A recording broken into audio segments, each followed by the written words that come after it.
Olá, alunos! Como estão? Espero que todos estejam bem.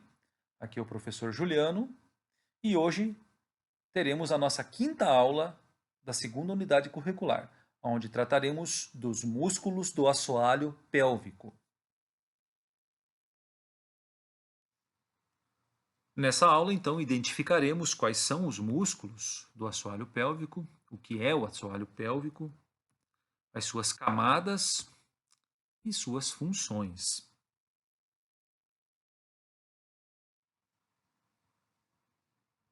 Antes de falarmos do assoalho pélvico, propriamente dito, vamos recapitular o que é a pelve. Pelve, ou pelvis do latim, que quer dizer bacia, e bacia ainda é um termo muito utilizado,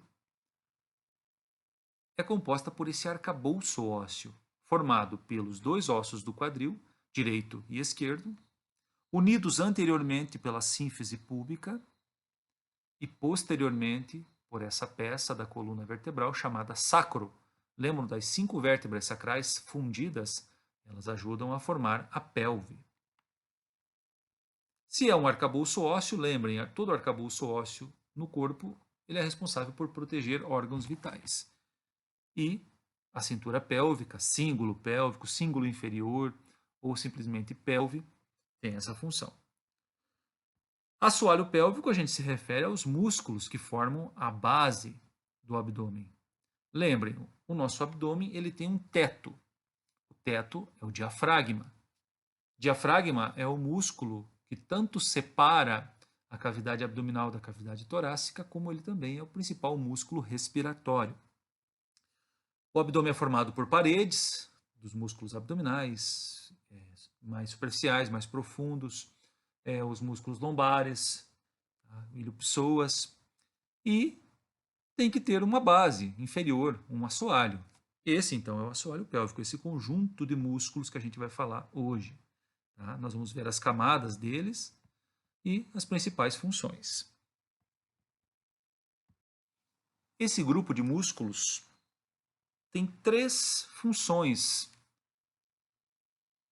Suas principais funções são as seguintes.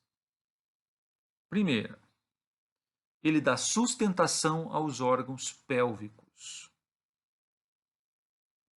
Segundo, ele atua no controle da continência fecal e da continência urinária. E terceiro, ele atua na manutenção da pressão intraabdominal. Quando a gente fala de sustentação dos órgãos, talvez vocês já ouviram falar, os prolapsos dos órgãos pélvicos, né? Uma bexiga caída, cistocele, a retocele, úterocele, as incontinências urinárias.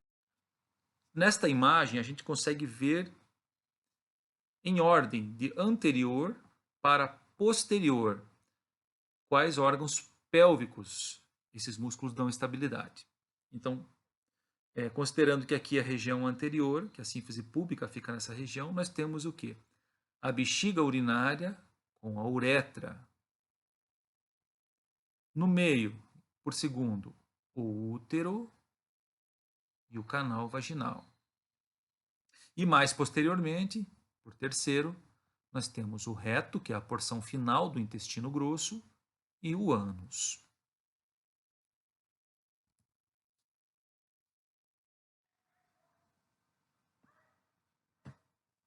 Vamos começar então pela camada mais superficial, a camada do períneo. Vejam, nós temos aqui uma pelve em decúbito ventral, deitado de bruços. A sínfise púbica está para baixo, o sacro está para cima. E esse músculo em verde é o transverso superficial. Sua ação é sustentar e fixar o corpo do períneo. E o períneo, sustentar as vísceras pélvicas e resistir ao aumento da pressão intraabdominal.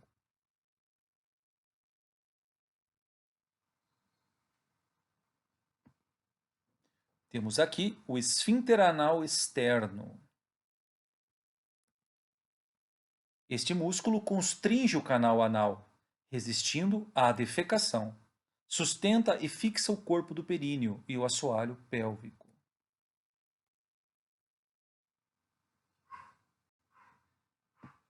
Um pouco mais anteriormente, temos o músculo bulbo esponjoso. Este músculo sustenta e fixa o corpo do períneo e do assoalho pélvico. Vejam, o canal vaginal, o vestíbulo vaginal, fica entre os ventres do músculo bulbo esponjoso. Por fim, o último músculo da camada superficial do assoalho pélvico, o músculo isquiocavernoso. Vejam, ele fica nessa região bilateralmente, paralelo ao ramo isquiopubiano, ao túbero isquiático. Esse músculo mantém a ereção do pênis e do clitóris mediante a compressão que ele realiza nas veias. Ele impede o retorno do fluxo sanguíneo e consegue manter a ereção. Esses foram os músculos da camada.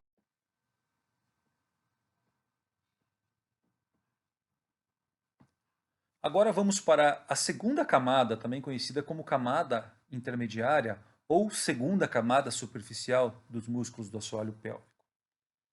Este músculo se chama músculo transverso profundo. Veja onde estava o transverso superficial. Então, um andarzinho acima temos o transverso profundo. Esse músculo sustenta e fixa o corpo do períneo para sustentar as vísceras pélvicas e resistir ao aumento da pressão intraabdominal. O segundo e último músculo da camada intermediária do assoalho pélvico é esse pequenino músculo aqui. Este é o músculo esfíncter uretral externo. Este músculo comprime a uretra para manter a continência urinária. Esses dois, então, foram os dois músculos da camada. Agora vamos para a camada mais profunda dos músculos do assoalho pélvico. Essa camada é também chamada de diafragma pélvico. E este grupo que nós estamos vendo agora, o elevador ou levantador do ânus, é um grupo de músculos composto por três músculos. O músculo pubo-retal, músculo pubo-coccígeo e o músculo iliococcígeo.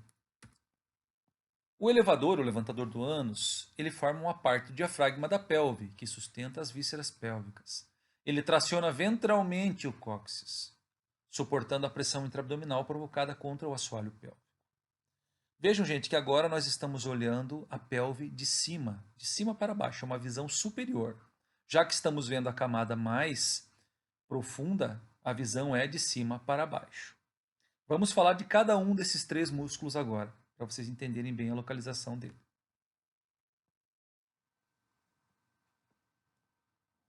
O primeiro dos músculos do levantador do ânus é o músculo pubo-retal. Como o próprio nome diz, ele vem do pubis e se fixa ao reto. É o mais mediano dos músculos. Sua ação é a ação do... O segundo músculo, como o próprio nome já diz, também está fácil de identificar, é o pubo-coccígeo. Ele se origina no pubis e se insere lá atrás no cóccix. É o músculo intermediário dos músculos do levantador do ânus. Ação, elevar o ânus. E o terceiro músculo, com seu ventre maior, mais lateral, é o músculo iliococcígeo. Esse músculo, ele não se origina no ilho, como o nome diz. Ele se origina na fáscia do músculo obturador interno. Sua função é do elevador do ânus. Músculo coccígeo. Ele também é conhecido como isquiococcígeo. Se vocês observarem bem, ele vem do isquio até o cóccix. Esse músculo ele compõe a parte mais posterior do diafragma pélvico. Ele tem como ação tracionar o cóccix ventralmente, suportar a pressão intraabdominal. Este músculo é o obturador interno. Esse músculo ele forma a parede lateral do assoalho pélvico.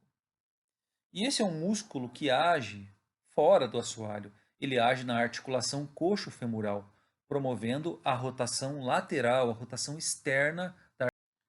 E para finalizar, o músculo piriforme. Este músculo, ele compõe a parede posterior do assoalho pélvico. Ele é mais posterior. Esse músculo também atua como rotador.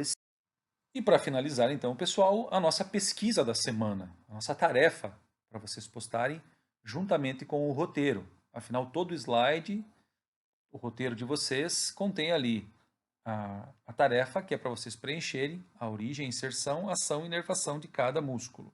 Origem. O que é a origem? Todo músculo tem um tendão de origem, onde ele se insere na sua origem. Inserção é o tendão oposto, é o tendão de inserção. Tá? Ação, a gente já comentou sobre a ação aí, a principal ação. Se vocês encontrarem mais alguma coisa, vocês complementam. E a inervação. Quais nervos inervam esses músculos? Ok, pessoal? Um grande abraço a todos e nos vemos na webconferência.